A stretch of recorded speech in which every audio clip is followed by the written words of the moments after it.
I, 41 male, have been a lurker on this subreddit for quite some time, but never posted. A last week post by another user on here reminded me of my own story. So today I'm going to share my own story of infidelity as the betrayed spouse. Backstory.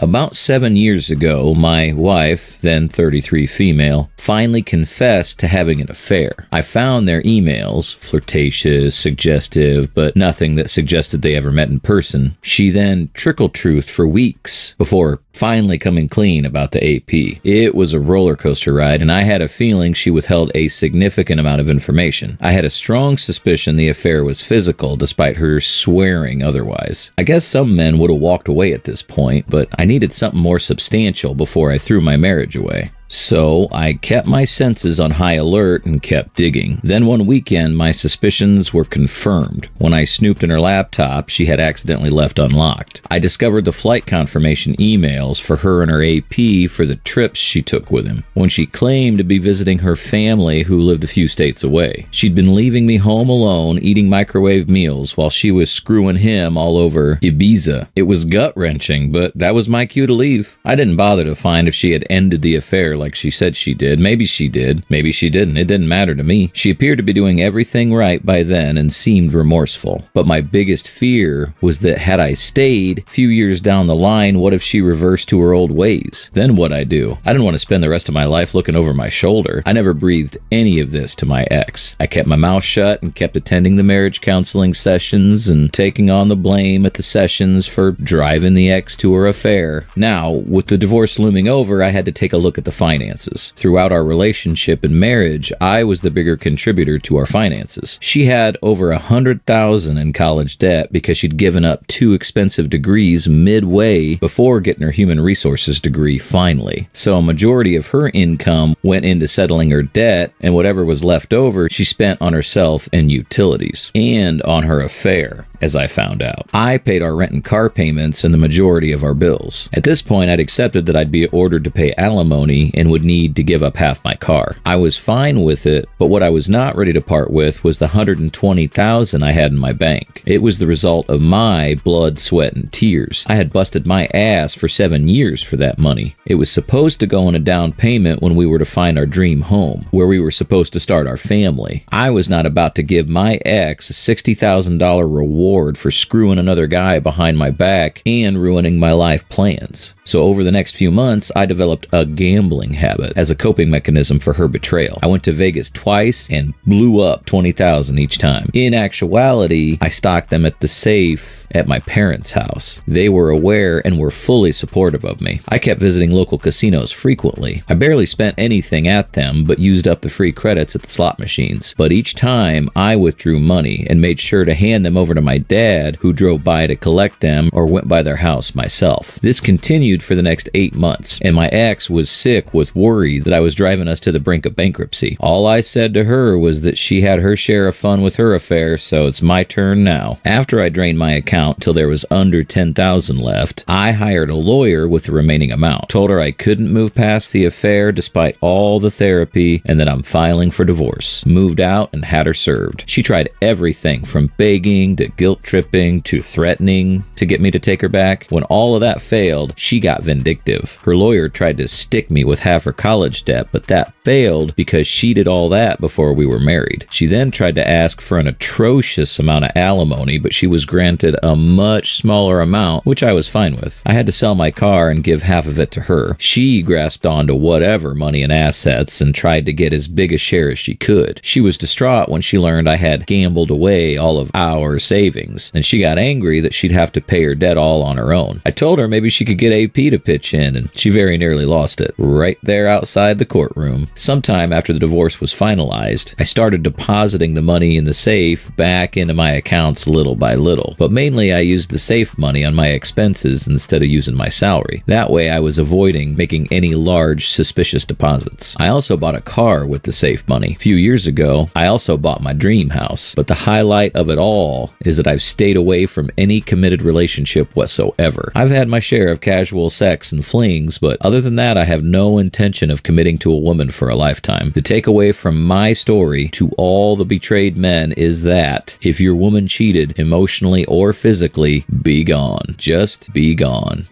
Story 2.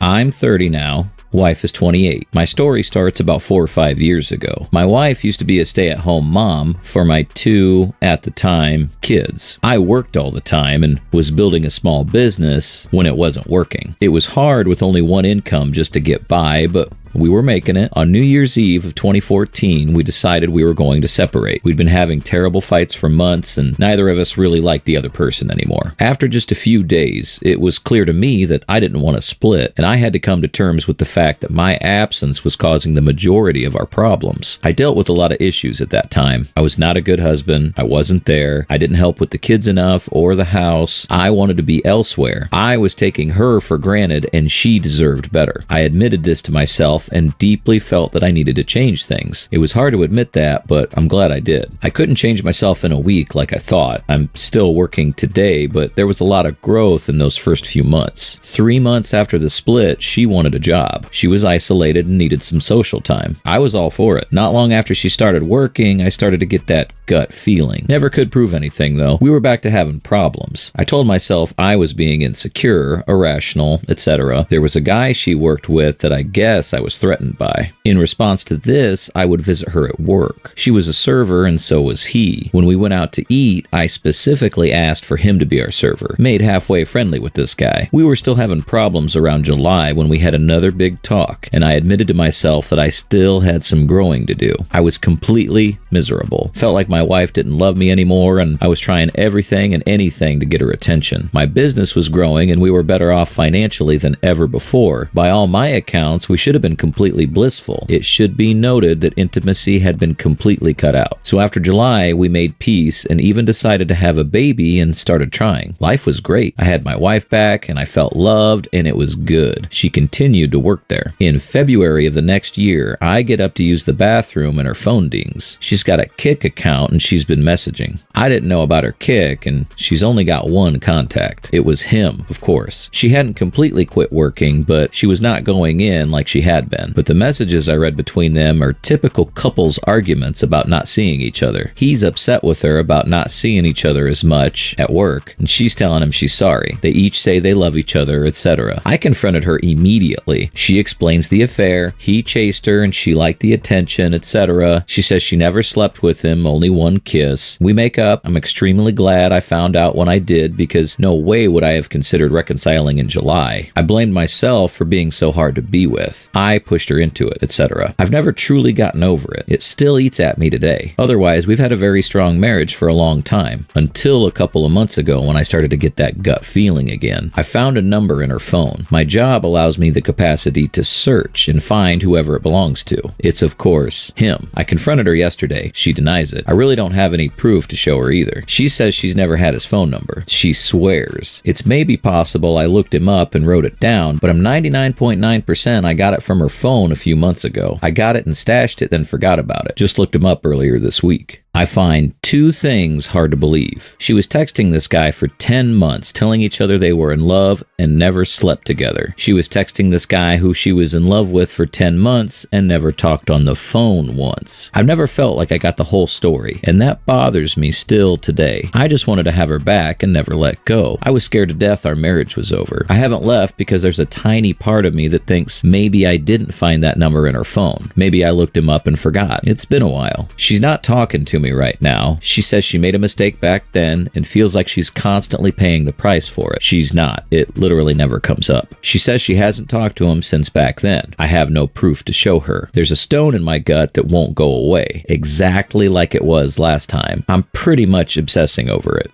Update. It's been no contact since I confronted her Thursday morning other than necessary conversation. I'm staying at our house. I'm not going to beg her to talk. If she wants to, fine, I'll talk. But I'm going to see a lawyer Monday after work no matter what. I'm going to get a polygraph scheduled when they open back up Monday. I'm starting with divorce proceedings regardless of what happens between now and Monday. I've already got an appointment. I never cancel appointments. See what happens. I can't thank this community enough for all the support.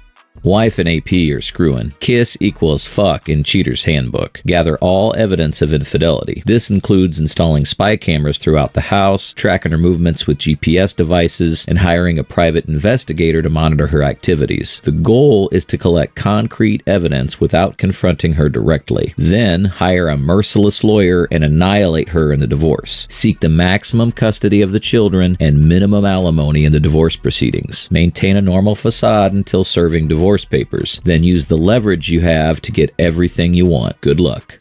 Now for some comments. You never got the whole story, but you know it. She was texting some guy for 10 months having couple fights about not getting to see each other, saying I love you, and they only had one kiss? Come on, guy. You know it in your gut. They were fucking. They likely still are. So she says otherwise? Liars lie. Cheaters cheat. Cheaters lie. She is lying. You know it. I think that stone in your gut is the anxiety and the broken trust that's been left behind from what's been done and cannot be undone. I believe you should both either sit and have a real sit-down discussion to fully communicate the issues of everything, or seek the help of couples therapy if you don't want to or can't sort it out on your own. Hopefully this will uncover what needs to be done, and I wish you the best of luck.